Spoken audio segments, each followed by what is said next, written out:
Satu hal yang perlu kita jaga, sebab kalau ini terjadi kita bisa menghadapi constitutional crisis.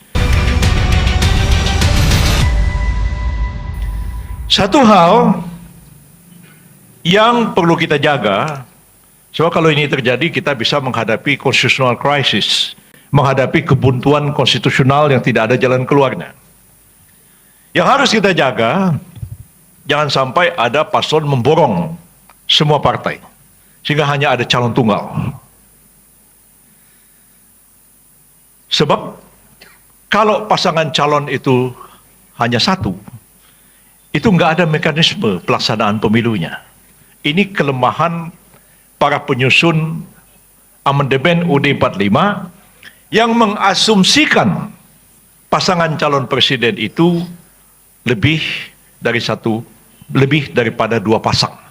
Lebih dua pasang itu. Karena bicara kalau tidak sampai setengah plus satu dan di 20 provinsi, maka harus ada putaran kedua. Asumsi UUD 45 itu pasangan calon presiden itu lebih daripada dua. Prakteknya pernah lebih daripada dua, tahun 2004 dan 2009, tapi 2014, 2019, 2024 hanya ada dua pasangan. Sehingga tidak langsung melaksanakan. Itu kita hanya menggunakan ketika hanya ada dua pasangan, sepertinya ini sudah putaran kedua. Tidak ada lagi 20% provinsi, siapa yang menang suara terbanyak, otomatis menang. Tidak perlu diulang lagi. Itu ketentuan yang disepakatinya. Yang problematik adalah kalau hanya ada satu pasangan, itu kita deadlock. Dan itu sebenarnya sangat berbahaya. Ya. Sebab UUD 45 hasil amandemen itu tidak mengatur apa yang disebut dengan constitutional crisis. Terjadi kebuntuan konstitusional di mana tidak ada cara untuk memecahkannya. Mau bikin apa kita? Nggak tahu, nggak ada jalan keluar. Ya. Seperti orang Jepang itu sangat kaku. Kalau dia petugas pemadam kebakaran, ada panduannya itu 1 sampai 12. Ini. Sampai 12 apinya belum padam, maka petugas pemadam Jepang tuh dia lihat aja itu sampai selesai, sampai terbakar habis. Nggak ada panduannya.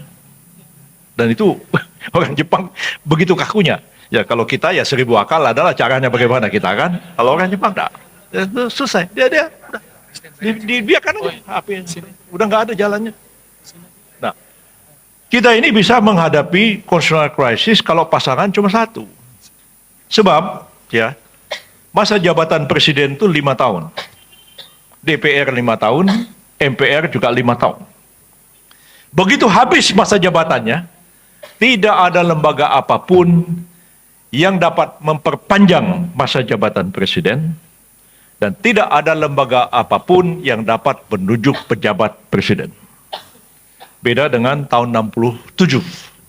Ketika Bung Karno diberhentikan karena Nawaksara ditolak MPRS, maka pada waktu itu MPRS mengambil inisiatif membuat ketetapan MPRS, mengangkat pengemban Super Semar, ya, Jenderal TNI Soeharto sebagai pejabat Presiden Republik Indonesia sampai dilaksanakannya pemilihan umum 1971.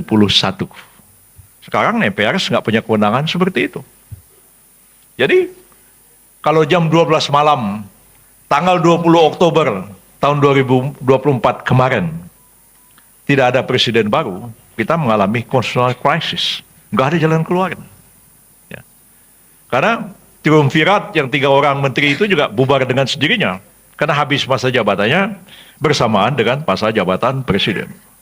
Barangkali dalam keadaan seperti itu, yang tinggal masih ada jabatan tinggal Panglima TNI dan Kapolri. Yang tidak habis masa jabatannya bersamaan dengan masa jabatan kabinet. Ya, mau tidak maulah tentara dan polisi barangkali dengan inisiatifnya emergency darurat untuk menyelamatkan negara untuk sementara waktu mengambil alih kekuasaan. Ya, kita nggak bisa membayangkan apa yang akan terjadi karena memang ada kebuntuan konstitusional.